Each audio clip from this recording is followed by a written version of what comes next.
আসসালামু আলাইকুম রহমতুল্লাহ বারাকাতু। সবাই কেমন আছেন? আশা করি ভালো আছেন। আমিও ভালো আছি। তো আমি একটু অসুস্থ আছি। গতকালকে তোমরা করার কথা ছিল, তোমরা করে আসলাম আলহামদুলিল্লাহ। এই জন্য শরীরে প্রচণ্ড ব্যথা আর জ্বর। এখন ঘুম থেকে উঠলাম, এই জন্য বয়সটা হয়তো আমার মোটা হয়ে গেছে। যাই হোক, সবার জন্য আমি অনেক দোয়া করেছি, সবাই যেন একবার হলেও মক্কাতে আসতে পারে ফ্যামিলিকে নিয়ে উমরা করার জন্য। তো সবাই সুস্থ থাকুক, ভালো থাকুক, সবসময় দোয়া করি। তো আমি উমরাতে গিয়েও সবার জন্য দোয়া করছি, সবার জন্য আলহামদুলিল্লাহ। তো কালকে রাত্রে আস্তে আস্তে অনেক রাত হয়ে গেছে, যাইতে যাইতে 9টা বাজে, 10টার দিকে রওনা দিয়েছি, প্রায় 1টা বাজে উমরা করা শেষ হয়েছে। আস্তে আস্তে বাসায় রাত 1:30 বেজে গেছে।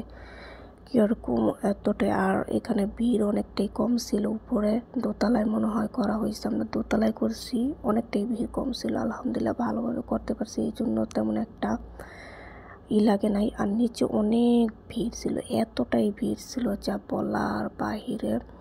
এই জন্য আমার ম্যাডাম নিচে যায় নাই। তো যাই হোক, সবাই ভালো থাকবেন, সুস্থ থাকবেন। আল্লাহ হাফেজ।